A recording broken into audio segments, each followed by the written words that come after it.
In other words, we are just having some fun. Thank you for listening.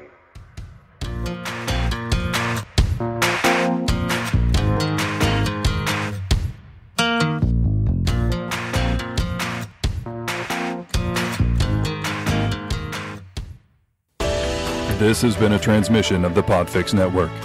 For more about this show and other great Podfix programs, go to podfixnetwork.com. American Radio Theater presents a recreation of a lost old-time radio show. Episode 1 of Sam Spade, called The Blood Money Caper.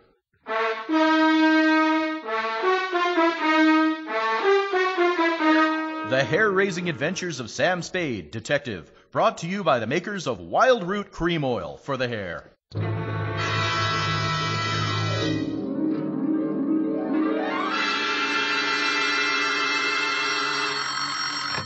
Sam Spade Detective Agency. Hello, sweetheart. It's me, Sammy the Spade. Sam, is it over? Who's behind the battle of Montgomery Street? Well, I'll tell you all about it when I get there. What a day. I even had a fight with a... Well, I guess you'd call it a woman. Why, everyone knows you can lick any woman your weight. Not this one. Sharpen a couple of pencils, sweetheart. I'll be right over to dictate my report on the Blood Money Caper.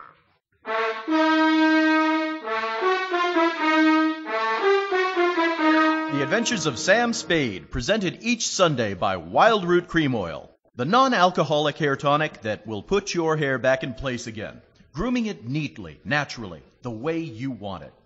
Why does a girl turn thumbs down on a man? Well, here's one very important reason.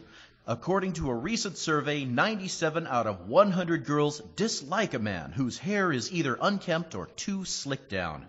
So don't look that way. Spruce up with Wild Root Cream Oil. It grooms your hair neatly and naturally. And as our survey shows, that's exactly how girls like to see it. Non-alcoholic Wild Root Cream Oil contains lanolin, the soothing oil that's so much like the oil of your own skin. 4 out of 5 users in a nationwide test preferred Wild Root Cream Oil, and you'll like it too.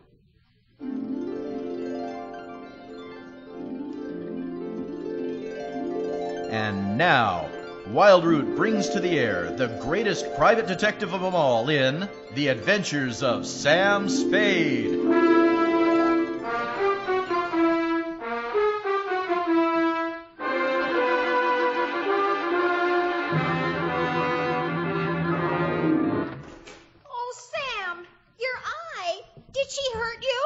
Nuts, I just ran into a closed fist. Get your book, let's get started.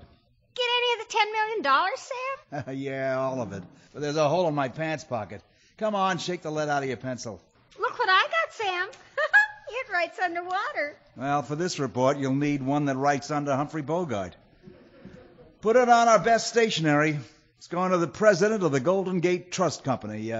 What's left of it. Ready? I'm always ready, Sam. Dear Mr. Newhall, you may consider this my final report. There's nothing more I can do or want to do. From here out, your daughter Anne is your problem. 2 weeks ago, you retained me to check on her movements. You suspected she was seeing a man known as Red O'Leary. You also said you feared he was a, quote, a disreputable character. Well, you were right on both counts. On the night of September 16th, I picked up the subject, your daughter, at the Blue Bottle Bar and Grill. She and Mr. O'Leary were seated in a booth in the rear, punishing the phony scotch. I kept a plant on them, and during the next 10 days, they met regularly at the Blue Bottle. They never went anywhere else, just sat and talked.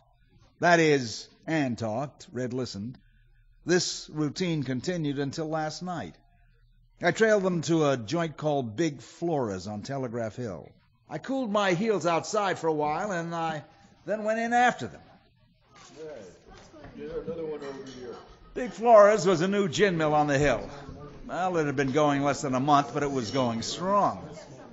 I drifted over to the bar, threw a fast case around the place. No local guns, strictly an out-of-state mob.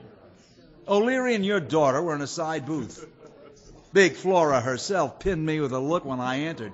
She stood at least 5'10" in my stocking feet, broad-shouldered, deep-bosomed, thick-armed, a pink accordion-pleated throat, a handsome, brutal face.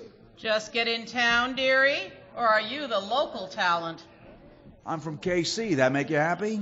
KC, huh? Hobie? Bobby Pushkin? He's still eating Jude. Know him, huh? What's your name? I got a dozen. You like Little Morphy? Little Morphy's dead. Yes, I know. I was with him in the busted caper that croaked him. He gave me his name before he died. Well, if that's so, you must be a right guy. Shake! Ow! What's the matter, kid? You soft? Come on, this calls for one on the house. Out of my way, Papadopoulos. Big Flora's mixing these herself. This boy's from Kansas City. Meet my bartender, Papadopoulos. Papa who? Papadopoulos. Pleased to make your acquaintance. Was there anyone here in particular you wanted to meet? Well, how about that gold-plated mouse over there? Her? That's Red O'Leary's property. Miss Ann Newhall. She came in here slumming, I think they call it. Her and Red looked at each other, and dearie, that was a look. Love, I think they call it. Yes, to talk to her might encourage trouble. You shut up. Please, I did not mean anything. No, Flora, no, don't strike me again. Stop shaking, Papadopoulos. I'm not mad at you. I'm not mad at anyone tonight. I am so glad, Flora. It is nice to see you so happy. Flora, I gotta see you in private. Sure. Take over, honey. I gotta talk to this boy. Come in the back room, Blue Point. Yes, Flora, dear. Hey, why do you let her knock you around like that, Pap? Ain't you got a union? What can I do? Well, who's the gun she took in the back room? Some gangster, I think. Vance is his name. Blue Point Vance. Quite a few guns here this evening. There's Patty the Mex. I haven't seen him since the days of the old beer mob. Fat Boy Clark. Cokie Harmon. That frizzy blonde dame is Angel Grace Cardigan, isn't it? Believe me, everyone here is a criminal. They've been drifting in here ever since that Red O'Leary came to San Francisco. A new mob? Red O'Leary, the big gun? Please, I know nothing of such matters. Well, any idea what's the caper? I have no idea. Flora know? Flora don't know. She likes anybody that brings money into the place. Smart gal, Flora. Yes. I must wait on the customer. Excuse me. I looked up. Big Flora was coming out of the back room with Blue Point Vance. They laughed about something, and he walked away. Then Flora went over and whispered to Ann Newhall. Looking a little frightened, Ann got up and followed her into the back room. Red gave her a reassuring smile as she disappeared through the curtains. I went over to Red's table. What you want, Seamus? Mind if I sit down? Yeah, I mind. But it looks like you don't mind. Red, why don't you leave the girl be? This isn't her crowd. Look, Spade, I don't mind your tailing us. That's the way you make your living. But let's keep it formal, shall we? Okay, Mr. O'Leary, let's. Who's the boss gun of this mob? Mob? What mob? Oh, don't be coy. There's not a face in this room that doesn't have a picture of it, front view and profile with a number under it. Why are you telling me? My job is to look after Ann Newhall. Well, go ahead if you think she needs it. She needs it. She's drinking too much, and it's beginning to show. You're not a snob, are you, Sammy? Why should a kid that's got everything throw it away for what you've got, which is nothing? You sound like you wish you'd throw it all your way. I do indeed, Red. I do indeed. Now, look, Sam. I've been walking the straight and, ever since I left Chicago. That's what you told her? That's what I told her, and that's what I'm telling you. It couldn't be that you're rushing Ann Newhall because she knows her way around the Golden Gate Bank. Use your head, Sammy. You couldn't blow the Golden Gate with A-bombs. Ann might know what day the time locks are sprung. Or she might find out from her daddy. Use your head, Sammy. Montgomery Street is crawling with cops, bank guards who can lay their hands on more heavy artillery in 30 seconds than this mob ever saw in their lives. Guys have been crazy enough to try it. Not this guy. Good. Now, what about Ann Newhall? What about Ann Newhall, Mr. Spade? Hello, Miss Newhall. Sammy doesn't believe I've gone straight, Ann. Oh, why do you waste your time talking to a sneaky gumshoe like him anyway, Red? I felt like talking to him. You got any objections? Oh, of course not, Red, darling. I just thought... Oh, maybe you thought you had to be nice to him because he's working for Father. He thinks he's working for you. Well, he's not. Mr. Spade, I'm tired of being followed around. Red is very well qualified to protect me, and if you don't leave us alone, I'm going to ask him to protect me from you. Do I make myself clear? Okay, sweetheart, I'll call your old man in the morning and tell him I'm through. And I'm going to tell him why I'm through. Oh, because Red threatened you, I suppose. No, sweetheart, that's not why. The why is because you aren't worth protecting.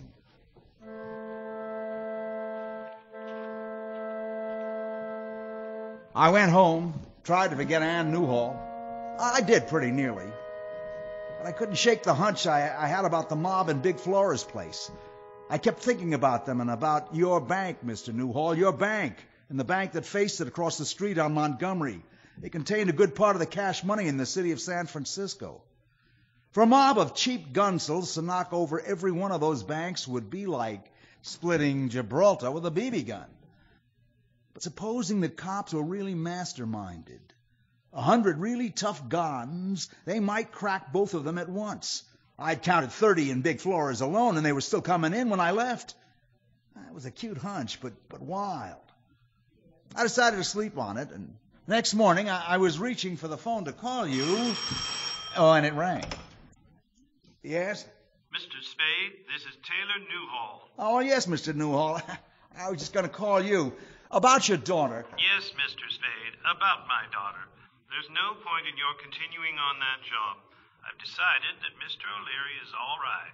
Are you feeling all right this morning, Mr. Newhall? Yes, Mr. Spade. Just a minute, Newhall. Mr. Newhall, are you calling from the bank? No, I'm at home. I decided not to go into the bank today. Well, you're a lucky man, Mr. Newhall. What do you mean by that? I'm looking out my window toward Montgomery Street, Mr. Newhall, and I can barely see your bank for the gun smoke. What's that? I can't hear you. I can't hear myself. I'll call you back, Mr. Newhall. I couldn't see the bank buildings distinctly, but the block between Kearny and Montgomery told me enough. 10 police squad cars were piled up near the corner, and the cops had been mowed down as they crawled out of the wreckage. The bandits had started the caper by knocking over the garage where the banks keep their armored trucks, and they mowed down the law as fast as it could come in. A police grenade blew one of the trucks sky high, and the cops moved in another few yards, but the gunsels had thrown up a barricade behind it and held their lines. Guns chattering, grenades exploding, sirens screaming, and the yells of the battling men, well, it was like a soundtrack of All Quiet on the Western Front. The Battle of Montgomery Street had begun. The makers of Wild Root Cream Oil are presenting Blood Money, an adventure by Dashiell Hammett's famous private detective, Sam Spade.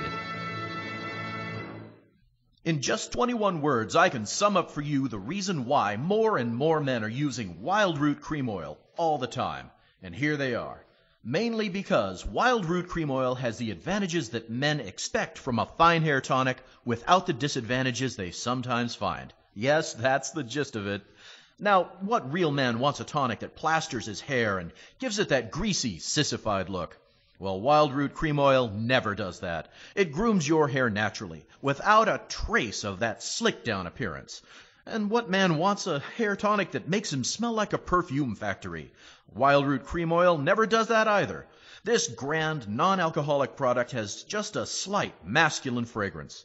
Besides, it really does a thorough job of grooming. Keeps your hair handsomely in trim, and relieves annoying dryness, and removes those ugly flakes of dandruff. And remember, there's not a single drop of alcohol in Wild Root Cream Oil. What's more, it contains soothing lanolin.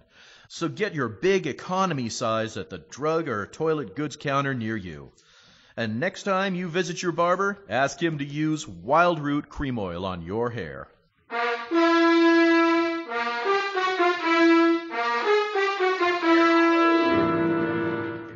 And now, back to Blood Money, tonight's adventure with Sam Spade.